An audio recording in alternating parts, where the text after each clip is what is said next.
Hi hello ನಮಸ್ಕಾರ, welcome back to my YouTube channel. ನಾನು ನಿಮ್ಮ ಕಾವ್ಯಗೌಡ. ಎಲ್ಲರೂ ಹೇಗಿದ್ದೀರಾ? ಎಲ್ಲರೂ ಆರಾಮಾಗಿರ್ತೀರಾ ಅಂತ ಭಾವಿಸ್ತೀನಿ. ನಾನು ಕೂಡ ಇಲ್ಲಿ ಆರಾಮಾಗಿದ್ದೀನಿ. ಆ್ಯಂಡ್ ಇವತ್ತಿನ ವ್ಲಾಗ್ನ ಕೂಡ ಶುರು ಮಾಡ್ತಾ ಇದ್ದೀನಿ. ಇವತ್ತು ನನ್ನ ಹಳೇ ಮನೆಯ ಕೊನೆಯ ದೀಪಾವಳಿ ಸೆಲೆಬ್ರೇಷನ್ ಅಂತಲೇ ಹೇಳ್ಬೋದು. ಸೆಲೆಬ್ರೇಷನ್ ಅಂದರೆ ಆ ಥರ ಎಲ್ಲ ಏನೂ ಇಲ್ಲ, ಜಸ್ಟ್ ಸಿಂಪಲ್ ದೀಪಾವಳಿ. ಏನಕ್ಕಪ್ಪ ಅಂದರೆ ಹೋಗ್ತಾ ಹೋಗ್ತಾ ಮುಂದೆ ಹೇಳ್ತಾ ಹೋಗ್ತೀನಿ ಏನಕ್ಕೆ ಈ ಥರ ಸಿಂಪಲ್ ಆಗಿರ್ಬೋದು ಎಲ್ಲನೂ ಹೇಳ್ತಾ ಹೋಗ್ತೀನಿ. ಮನೇಲಿ ಈಗ ಏನೇನು ನಡೀತಾ ಇದೆ, ಏನೇನು ಅಪ್ಡೇಟ್ ಇದೆ ಅನ್ನೋದೆಲ್ಲನೂ ಹೇಳ್ತೀನಿ. ಸೊ ಈಗ ದೀಪಾವಳಿ ಹಬ್ಬ ಇನ್ನೇನು ಬೆಳಗ್ಗೆಯಿಂದ ಸ್ವಲ್ಪ ಹೊಸ ಮನೆ ಹತ್ರ ಕ್ಲೀನ್ ಮಾಡೋದು, ಹಳೆ ಮನೆ ಹತ್ರ ಕ್ಲೀನ್ ಮಾಡೋದು, ನಮಗೂ ಅಲ್ಲೂ ಇಲ್ಲೂ ಎಲ್ಲ ಓಡಾಟ ಕೆಲಸಗಳು ಮನೇಲಿರಲಿಲ್ಲ. ಹಾಗಾಗಿ ಕೆಲಸಗಳು ಜಾಸ್ತಿ ಇತ್ತು. ಮನೇಲಿ ಎಲ್ಲ ಫುಲ್ಲು ಗಲೀಜಾಗಿಬಿಟ್ಟಿತ್ತು. ಅಂದರೆ ಎಲ್ಲ ತಂದು ಐಟಮ್ ಹಾಕಿರೋದಾಯಿತು, ಎಲ್ಲ ಎಲ್ಲಿ ನೋಡಿದ್ರು ಅಲ್ಲೇ ಇತ್ತು.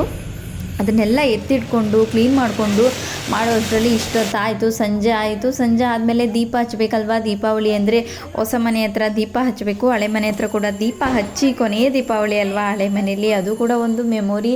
ಒಂದು ಇಷ್ಟು ವರ್ಷ ಅದರಲ್ಲಿ ಬದುಕಿದ್ದೀವಿ, ಜೀವಿಸಿದ್ದೀವಿ. ಅದು ಒಂಥರ ಖುಷಿ, ಒಂಥರ ಬೇಜಾರು, ಎಲ್ಲನೂ ಮಿಕ್ಸ್ಡ್ ಫೀಲಿಂಗ್ ಅಂತ ಹೇಳ್ತಾರಲ್ಲ ಆ ಥರ. ಹಾಗೆ ಹೊಸ ಮನೆ ಹತ್ರ ಹೋಗ್ತಿದ್ದೀವಿ ಅನ್ನೋ ಒಂದು ಖುಷಿ. ಈ ವರ್ಷ ಹೊಸ ಮನೆ ಹತ್ರ ದೀಪಾವಳಿ ಆಗ್ತಾಯಿದೆಯಲ್ಲ ಅನ್ನೋದು ಒಂದು ಖುಷಿ. ಸೊ ಇದೆಲ್ಲದ್ರ ಮಧ್ಯೆ ಇನ್ನೊಂದು ಟೆನ್ಷನ್ ವಿಚಾರ ಕೂಡ ಇದೆ. ಎಲ್ಲದನ್ನೂ ಮಿಕ್ಸ್ ಮಾಡಿ, ಅಂದರೆ ಮನುಷ್ಯರು ಅಂದ್ರೇ ಹಿಂಗೆ ಅನಿಸುತ್ತೆ. ಎಲ್ಲರ ಮನೆಯಲ್ಲೂ ಈ ಥರ ಇದ್ದೇ ಇರುತ್ತೆ ಅನಿಸುತ್ತೆ. ಎಲ್ಲನೂ ಒಂದು ಖುಷಿ ಇದ್ದರೆ ಒಂದು ಬೇಜಾರು, ಪ್ರತಿಯೊಂದು ಎಲ್ಲ ಮಿಕ್ಸ್ಡ್ ಎಮೋಷನ್ಸ್ ಎಲ್ಲನೂ ಇರುತ್ತೆ ಅನಿಸುತ್ತೆ ಎಲ್ಲರ ಫ್ಯಾಮಿಲಿಗಳಿಗೂ. ಒಂದು ಏನೋ ಒಂದು ಸೆಲೆಬ್ರೇಷನ್ ಮಾಡೋಣ, ಸೆಲೆಬ್ರೇಷನ್ ಇದೆ ಅಂದರೆ ಇನ್ನೊಂದು ಕಡೆ ಏನೋ ಪ್ರಾಬ್ಲಮ್ಸ್ ಇರುತ್ತೆ. ಅದು ಹಂಗೇ ಬರ್ತಾ ಇರುತ್ತೆ. ಆ ಥರ ನಮಗೂ ಕೂಡ ಆ ಥರ ಮುಂದೆ ಹೇಳ್ತಾ ಹೋಗ್ತೀನಿ. ಸೊ ಈಗ ದೀಪಾವಳಿ ನಮ್ಮ ಮನೆಯಲ್ಲೂ ಯಾರೂ ಇರಲಿಲ್ಲ. ಏನಕ್ಕಪ್ಪ ಅಂದರೆ ಅಣ್ಣಂಗೆ ಸ್ವಲ್ಪ ಚಿಕ್ಕದಾಗಿ ಒಂದು ಸರ್ಜರಿ ಆಯಿತು ಅಣ್ಣಂಗೆ. ಹಾಗಾಗಿ ಹಾಸ್ಪಿಟಲಲ್ಲಿ ಇದ್ದಾನೆ. ಇವತ್ತು ಬರಬೇಕಿತ್ತು, ಇಷ್ಟೊತ್ತಿಗೆ ಬರ್ತಾರೆ ಅಂದ್ಕೊಂಡೆ. ಬರೋದು ಲೇಟ್ ಆಯಿತು. ಡಿಸ್ಚಾರ್ಜ್ ಇದೆ ಇವತ್ತು, ಹಾಗಾಗಿ ಬರೋದು ಲೇಟ್ ಇದೆ. ಮನೇಲಿ ಅಂದರೆ ಅಪ್ಪ ಅಮ್ಮ ಇದ್ದರು, ಬಿಟ್ಟರೆ ನಾನು ನಮ್ಮ ಇಷ್ಟು ಬಂದಿದ್ಲು. ಅವತ್ತು ಅವಳಿಗೆ ರಜಾ ಇದೆ ಅಂತ ಯಾರೂ ಇರಲಿಲ್ಲ. ಇಷ್ಟೇ ಇವತ್ತು ಅಕ್ಕವರು ಕರ್ಕೊಂಡು ಬರೋಕ್ಕೆ ಮಾವ ಇರಲಿಲ್ಲ, ಹಾಗಾಗಿ ಅವರು ಬಂದಿರಲಿಲ್ಲ. ನಾವಿಷ್ಟೇ ಅಂದರೆ ಏನು ಅಷ್ಟು ಸೆಲೆಬ್ರೇಷನ್ ಮುಂದೆ ನಾಳೆ ದಿನ ಪೂಜೆ ಮಾಡಿಸ್ಬೇಕಿತ್ತು. ಮತ್ತು ಅಣ್ಣ ಹಾಸ್ಪಿಟಲ್ಲು, ಇದ್ರ ಮಧ್ಯೆ ಅಷ್ಟು ಚೆನ್ನಾಗಿ ಖುಷಿಯಾಗಿ ಎಲ್ಲ ಮಾಡೋ ಅಷ್ಟೆಲ್ಲ ಏನೂ ಇರಲಿಲ್ಲ. ಹಾಗಾಗಿ ಅಟ್ಲೀಸ್ಟ್ ಹೊಸ ಮನೆ ಹತ್ರ ಪಟಾಕಿ ಹಚ್ಚಿಲ್ಲ ಅಂದರೆ ಅದೊಂಥರ ಬೇಜಾರಾಗುತ್ತಲ್ವ. ಹೊಸ ಮನೆ ದೀಪ ಹಚ್ಚಿಡಬೇಕು. ಪಟಾಕಿ ಅಂದರೆ ಈ ಥರ ನಾವೇನು ಡಮ್ ಅನ್ನೋಂಥ ಪಟಾಕಿ ಯಾವತ್ತೂ ಹಚ್ಚಲ್ಲ. ಹಾಗಾಗಿ ಇವತ್ತು ಕೂಡ ಹಚ್ಚಿಲ್ಲ. ಏನಂದರೆ ಜಸ್ಟ್ ಫ್ಲವರ್ ಪಾಟು, ಒಂದೆರಡು ಸುರ್ಸುರು ಬತ್ತಿ ಇದನ್ನು ಹಚ್ಚೋಣ ಅಂತ ತರಿಸಿ ಹೊಸ ಮನೆ ಹತ್ರನೇ ಹಚ್ತಾ ಇದ್ವಿ. ಹಾಗೆ ನಮ್ಮ ಅಣ್ಣ ಮಕ್ಕಳು ಕೂಡ ಬಂದಿದ್ದರು. ಅವರು ನಮ್ಮ ಮನೆ ಹತ್ರನೂ ಕೂಡ ಬಂದು ಸ್ವಲ್ಪ ಹೊತ್ತು ಕೂತ್ಕೊಂಡು ಮಾತಾಡಿ, ಅವಳು ಚಿಕ್ಕ ಮಕ್ಕಳಿರುವಾಗ ನಾವು ಆ ಗನ್ನೆಲ್ಲ ತೊಗೊಂಡು ಆಟ ಆಡಿರೋದೆಲ್ಲ ನೆನಪು. ಇವಾಗ ಅವ್ರು ಹಿಡ್ಕೊಬಂದರು. ನನಗೆ ಸಿಕ್ಕಾಪಟ್ಟೆ ಚಿಕ್ಕ ವಯಸ್ಸಲ್ಲಿ ಅದಂದರೆ ಭಯ. ಚಿಕ್ಕ ಗನ್ನಲ್ಲಿ ರೀಲ್ ಇಟ್ಬಿಟ್ಟು ಹೊಡಿತಾ ಇರೋದು. ಇವಾಗ ಬೇರೆ ಥರ ಬಂದಿದೆ.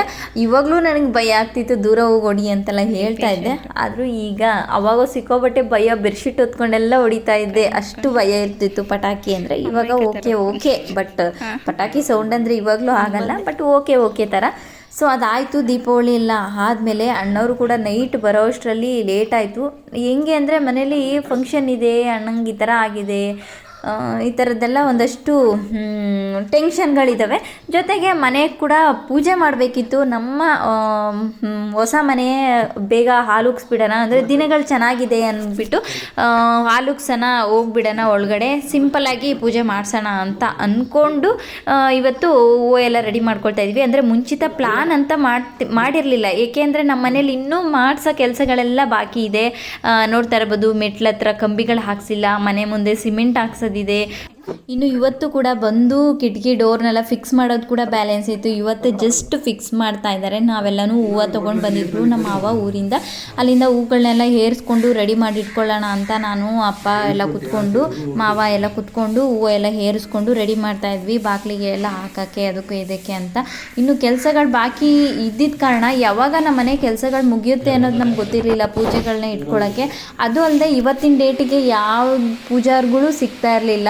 ದಿನ ಚೆನ್ನಾಗಿದೆ ಅಂತ ಎಲ್ಲ ಪೂಜೆಗೆ ಎಲ್ಲನೂ ಬುಕ್ ಆಗಿಬಿಟ್ಟಿದ್ರು ಪೂಜಾರಿಗಳು. ಅಂದರೆ ನಮ್ಗೆ ಗೊತ್ತಿರೋವಂಥ ಸುತ್ತಮುತ್ತ ನಮ್ಮೂರು ಸುತ್ತಮುತ್ತ ಇರೋವಂಥ ಪೂಜಾರಿಗಳು ಬೇರೆ ಬೇರೆ ಕಡೆ ಎಲ್ಲನೂ ಕೇಳಿದ್ವಿ ನಾವು.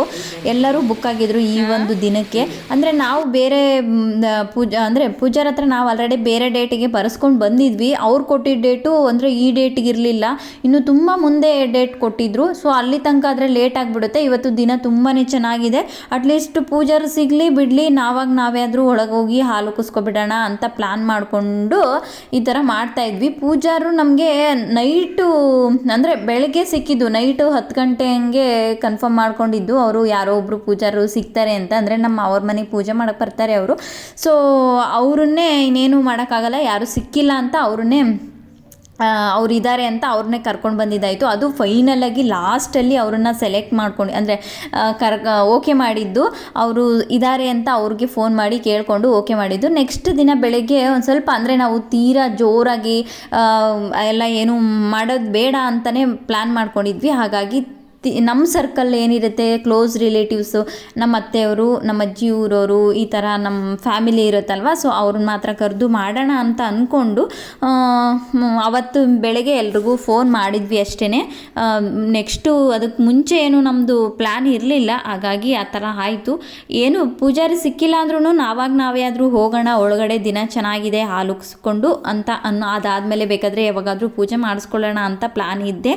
ಹಾಗಾಗಿನೇ ಇವತ್ತೆಲ್ಲನೂ ರೆಡಿ ಮಾಡ್ಕೊಳ್ತಾ ಇದ್ದೀವಿ. ಏನಾದರೂ ಆಗಲಿ ಪೂಜಾರು ಸಿಕ್ಕಲಿ ಬಿಡದೇ ಇರಲಿ, ನಾವೇ ಮಾಡ್ಕೊಳ್ಳೋಣ ಅಂದ್ಕೊಂಡು ಎಲ್ಲ ಹೂವು ಎಲ್ಲ ರೆಡಿ ಮಾಡ್ಕೊಳ್ಳೋಣ.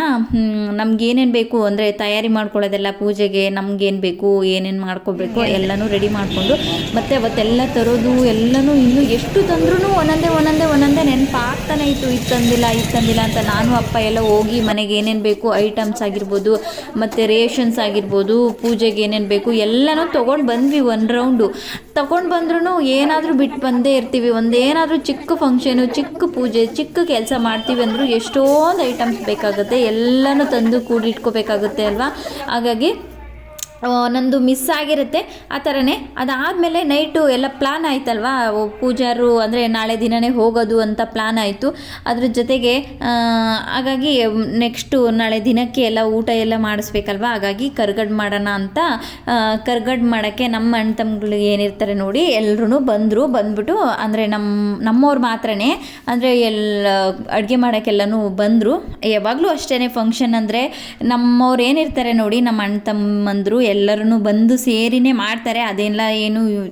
ಅದೆಲ್ಲ ಒಂದು ಖುಷಿ ಅಂತ ಅನಿಸುತ್ತೆ. ಏಕೆಂದರೆ ಎಲ್ಲರ ಮನೆಗಳಿಗೂ ಅಷ್ಟೇ ಅವ್ರವ್ರ ಫ್ಯಾಮಿಲೀಸ್ ಅಂದರೆ ಕ್ಲೋಸ್ ಫ್ಯಾಮಿಲಿ ಅಂತ ಇರುತ್ತಲ್ಲ, ಅಣ್ಣ ತಮ್ಮಂದರು ಆ ಥರ ಅವರೆಲ್ಲರೂ ಎಲ್ಲರ ಮನೆಗಳಿಗೂ ಅಷ್ಟೇ ಒಂದು ಫಂಕ್ಷನ್ನು, ಒಂದು ಕೆಲಸ, ಒಂದು ಕಷ್ಟ ಅಂತ ಅಂದಾಗ ಈ ಥರದ್ದು ಬಂದು ಮಾಡೋದು, ನಾವು ಹೋಗಿ ಮಾಡೋದು, ಅವ್ರು ಬಂದು ಮಾಡೋದು, ಈ ಥರ ಎಲ್ಲರ ಮನೆಗಳು ಇದ್ದೇ ಇರುತ್ತೆ. ಅದೇ ಥರ ನಮ್ಮ ಮನೆಗಳೂ ಒಬ್ಬಟ್ಟು ಮಾಡಬೇಕಲ್ವ ಕರ್ಗಡ್ಬು. ಹಾಗಾಗಿ ಬೇಳೆ ಹಾಕಿ ಎಲ್ಲನೂ ರೆಡಿ ಮಾಡ್ತಾಯಿದ್ರು. ಎಲ್ಲರೂ ಬಂದಿದ್ದರು, ನಮ್ಮ ಅತ್ತಿಗೆಯವರು, ನಮ್ಮ ದೊಡ್ಡಮ್ಮ ಅವರೆಲ್ಲರೂ ಬಂದಿದ್ದರು. ಅವರೆಲ್ಲರೂ ಮಾಡ್ತಾಯಿದ್ರು ಪಾಪ ಕೆಲಸಗಳನ್ನ. ನಾನು ಈ ಕಡೆ ಬಂದು ಹೊಸ ಮನೆಯಲ್ಲಿ ಕರ್ಟನ್ಸ್ ಎಲ್ಲನೂ ಹಾಕ್ಬಿಡೋಣ, ಹೂವು ಎಲ್ಲ ಹೇರಿಸಿದ್ದೆಲ್ಲ ಆಯ್ತಲ್ವ. ಅದಾದಮೇಲೆ ಕ್ಲೀನ್ ಮಾಡ್ಕೊಂಡಿದ್ದಾಯಿತು, ಒರೆಸಿದ್ದು. ನೈಟು ಲಿಟ್ರಲಿ ನಾವು ಮಲಗಿದ್ದು 3 ಗಂಟೆ ಆಯಿತು ಇದೆಲ್ಲನೂ ಕೆಲಸ ಮುಗಿಸಿ ಮಲಗೋ ಅಷ್ಟರಲ್ಲಿ. ಈಗ ಕರ್ಟನ್ಗಳೆಲ್ಲನೂ ಬಿಟ್ಬಿಡೋಣ ಅಂತ ಕರ್ಟನ್ಗಳನ್ನ ಹಾಕ್ತಾಯಿದ್ದೀವಿ. ಐಟಮ್ಸ್ ಏನು ನಾವು ಹಾಲು ಉಕ್ಸೋಕೆ ಮುಂಚೆ, ಮನೆಯೊಳಗೆ ಬರೋಕ್ಕೆ ಮುಂಚೆ ಐಟಮ್ಸ್ಗಳನ್ನೇನು ಇಡಬಾರ್ದು ಅಂತೆ. ಕರ್ಟನ್ಗಳೆಲ್ಲ ಹಾಕ್ಬೋದು ಅಂದರು. ಹಾಗಾಗಿ ಕರ್ಟನ್ಗಳೆಲ್ಲ ಹಾಕೋಣ ಅಂತ ಎಲ್ಲ ಕರ್ಟನ್ಗಳನ್ನೆಲ್ಲ ಹಾಕಿ ಜೋಡಿಸ್ತಾ ಇದ್ದೆ.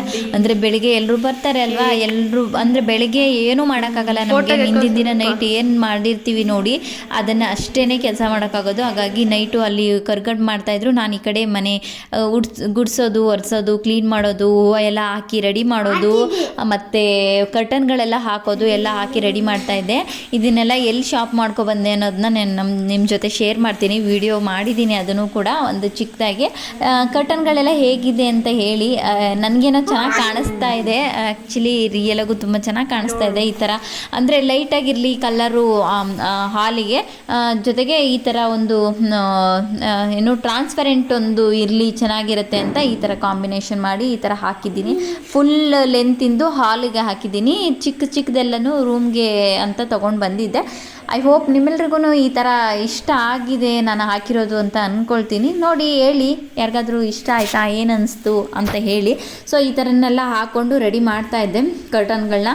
ಅದು ಕರ್ಟನ್ನು ಬಿಚ್ಚೋದು ಕೂಡ ಅಪ್ಪ ಎಲ್ಲ ಮಲಗಿದ್ರು ಆಲ್ರೆಡಿ, ಪಾಪು ಮಲಗಿದ್ದ, ಹಾಗಾಗಿ ಅಪ್ಪನೂ ಕೂಡ ಅವ್ರ ಜೊತೆ ಮಲಗಿದ್ರು. ಕಟನ್ ಅದು ಸ್ಕ್ರೂ ಲೂಸ್ ಮಾಡಬೇಕು, ಸ್ಕ್ರೂ ಲೂಸ್ ಮಾಡೋಕ್ಕೆ ಕೂಡ ನಮಗದು ಏನು ಟೆಸ್ಟರ್ ಹೇಳ್ತಾರಲ್ವ, ಅದು ಸಿಗಲೇ ಇಲ್ಲ. ಆದರೂ ಹೆಂಗೋ ಮಾಡಿಕೊಂಡು ಅದನ್ನೇ ಬಿಚ್ಕೊಂಡು ಎಲ್ಲನೂ ಹಾಕ್ತಾ ಇದ್ವಿ. ಬೇರೆ ಹೊರ್ಗಡೆ ನಮ್ಮ ಮಾವ ಅವರು ಇದು ಎಂತ ಚಪ್ರ ಹಾಕ್ಬೇಕಲ್ವ, ಒಂದು ಸ್ವಲ್ಪನಾದರೂ ಮನೆಗೆ ಗೃಹ ಪ್ರವೇಶ ಮಾಡ್ತೀವಿ ಅಂದರೆ ಸ್ವಲ್ಪನಾದರೂ ಚಪ್ರ ಹಾಕಬೇಕು. ಹಾಗಾಗಿ ಚಪ್ರ ಹಾಕ್ತಾಯಿದ್ರು, ರೆಡಿ ಮಾಡ್ತಾಯಿದ್ರು ಅವರು. ನೀವೆಲ್ಲ ವೀಡಿಯೋ ನೋಡಿ ಫ್ರೆಂಡ್ಸ್, ನಾನು ಇಷ್ಟು ಕಷ್ಟಪಡ್ತೀನಿ ಅಲ್ವ, ನೀವು ನನ್ನ ವೀಡಿಯೋ ನೋಡ್ಬೇಕು. ನಾನೇ ವೀಡಿಯೋ ಮಾಡೋದು, ನಾನು ವೀಡಿಯೋಗ್ರಾಫಿಗಾದರೂ ನೀವು ನೋಡಲೇಬೇಕು ವೀಡಿಯೋನ, ಅಷ್ಟೇ ಫ್ರೆಂಡ್ಸ್. ನೋಡಬೇಕಂದ್ರೆ ನೋಡಬೇಕಷ್ಟೇ. ನಾವೇನೇ ಕೆಲಸ ಕಾರ್ಯಗಳು ಫಂಕ್ಷನ್ಗಳು ಮಾಡ್ತೀವಿ ಅಂದರೆ ಹಿಂದಿನ ದಿನ ನೈಟ್ ಏನೆಲ್ಲ ಕೆಲಸ ಮಾಡಿ ಇಟ್ಟಿರ್ತೀವಿ ನೋಡಿ, ಅಷ್ಟೇ ಕೆಲಸ ಬೆಳಗ್ಗೆ ಬೇಗ ಇದ್ದು ಮಾಡ್ತೀವಿ ಅಂದರೆ ಅದು ಆಗಲ್ಲ. ಒಂದು ಸರಿ ನನಗೆ ಹಂಗೇ, ಒಂದು ಸರಿ ನಿದ್ದೆಗೆ ಹೋದೆ ಅಂದರೆ ಬೆಳಗ್ಗೆ ಬೇಗ ಎದ್ದು ಕೆಲಸ ಮಾಡಬೇಕು ಅಂದರೆ ಮೂಡೇ ಬರಲ್ಲ, ಆಗೋದೇ ಇಲ್ಲ ಎದ್ದೇಳೋಕ್ಕೆ. ಸೊ ನೈಟ್ ಎಷ್ಟೊತ್ತಾದರೂ ಎದ್ದು ನೀನು ಮಾಡು, ನೀನು ಬೆಳಗಿನ ಜಾವ ತನಕನೂ ಎದ್ದಿರು ಮಾಡು, ಅದು ಓಕೆ ನಡೆಯುತ್ತೆ, ಮಾಡ್ಬೋದು. ನಿದ್ದೆ ಏನು ಆ ಥರ ಅನಿಸಲ್ಲ ಮಲಗಬೇಕು ಅಂತ. ಬಟ್ ಮಲಗಿ ಎದ್ದೇಳೋದು ಸ್ವಲ್ಪ ಕಷ್ಟ. ಅದನ್ನೇ ಹೇಳ್ಕೊಂಡು ಕೆಲಸನೆಲ್ಲ ಮುಗಿಸ್ತಾ ಇದ್ದೆ. ಕಟನ್ ಹಾಕೋದು ಅದಾದಮೇಲೆ, ಇದೆಲ್ಲ ಆದಮೇಲೆ ಮತ್ತೆ ಹೊರಗಡೆ ಹೋಗಿ ಹೂವು ಎಲ್ಲ ರೆಡಿ ಮಾಡಬೇಕು. ಅದನ್ನೇ ಈಗ ನಾವು ಮಾಡ್ತಾ ಇದ್ವಿ. ಎಲ್ಲನೂ ಹೂವು ಹಾಕೋದು ಎಲ್ಲ ಹೇರಿಸಿ ಎಲ್ಲ ರೆಡಿ ಮಾಡಿ ಇಟ್ಟಿದ್ವಲ್ಲ, ಈಗೆಲ್ಲನೂ ನಮ್ಮ ಮಾವರೆಲ್ಲ ಹೊರಗಡೆ ಚಿಕ್ಕದಾಗಿ ಚಪ್ರ ಹಾಕಿದ್ರು. ಏಕೆಂದರೆ ಇದನ್ನು ತೆಗೆದು ಮತ್ತೆ ಚಪ್ರ ಹಾಕಬೇಕು, ಫಂಕ್ಷನ್ ಇದೆ. ಹಾಗಾಗಿ ಈ ಚಪ್ರನ ಚಿಕ್ಕದಾಗಿ ಎಷ್ಟು ಬೇಕೋ ಅಷ್ಟು ಸಿಂಪಲಾಗಿ ಹಾಕಬೇಕಲ್ಲ, ಇದೊಂದು ಮನೆ ಗೃಹ ಪ್ರವೇಶಕ್ಕೆ ಅಂತ ಚಿಕ್ಕದಾಗಿ ಈ ಥರ ಹಾಕಿರೋದು. ಬಕೆಟ್ ಇಟ್ಟು ಈ ಥರ ಕಂಬ ನಿಲ್ಲಿಸಿ ಚಿಕ್ಕದಾಗಿ ಹಾಕಿದ್ದು ಅಷ್ಟೇ. ಅದಾದಮೇಲೆ ನಾವು ಇಲ್ಲಿ ಹೂವು ಎಲ್ಲ ಬಿಟ್ಟು ರೆಡಿ ಮಾಡ್ತಾ ಇದ್ವಿ. ಚೆನ್ನಾಗಿ ಕಾಣಿಸ್ತಾ ಇತ್ತು. ಹೇಗೆ ಕಾಣಿಸ್ತಾ ಇದೆ ಡೆಕೋರೇಷನ್ ಅಂತ ಹೇಳಿ ಒಳಗಡೆ ದೇವ್ರ ಮನೆಗೆ, ಅಡುಗೆ ಮನೆಗೆ ಎಲ್ಲನೂ ಹಾಕಿ ರೆಡಿ ಮಾಡಿದ್ವಿ. ತುಂಬಾ ಚೆನ್ನಾಗಿ ಬಂದಿತ್ತು. ಹೂವು ಹಾಕಿ ನೋಡಿದಾಗ ಚೆಂಡು ಹೂವು ಅಲಂಕಾರಕ್ಕೆ ತುಂಬಾ ಚೆನ್ನಾಗಿರುತ್ತೆ. ಈ ಥರ ಸಿಂಪಲಾಗೆ ಮಾಡ್ತಾ ಇರೋದಲ್ವ, ಹಾಗಾಗಿ ಏನು ಸೀರಿಯಲ್ ಸೆಟ್ಟು ಆ ಥರದ್ದೆಲ್ಲ ಏನೂ ಇಲ್ಲ, ಆ ಥರದ್ದು ಏನೂ ಮಾಡ್ತಾ ಇಲ್ಲ. ಹಾಗಾಗಿ ಈ ಥರದ್ದಾದರೂ ಡೆಕೋರೇಷನ್ ಮಾಡೋಣ ಅಂತ ಎಲ್ಲ ರೆಡಿ ಮಾಡ್ತಾಯಿದ್ವಿ. ಟೈಮ್ ಬಂದು 3 ಗಂಟೆ ಆಗಿದೆ ನೈಟು. ಇಲ್ಲಿ ತನಕ ಮಾಡ್ತಾಯಿದ್ವಿ. ಪಾಪ ಅವರು ಕೂಡ ಕರ್ಗಡ್ಬು ಬೆಲ್ಲ ಮಾಡಿ, ಸಾಂಬಾರೆಲ್ಲ ಮಾಡಿ ಎಲ್ಲರೂ ಬಂದಿದ್ದರು, ಮಾಡ್ತಾಯಿದ್ರು. ಸೊ ನೆಕ್ಸ್ಟ್ ವಿಡಿಯೋ ಜೊತೆ ಸಿಗ್ತೀನಿ. Thanks for watching.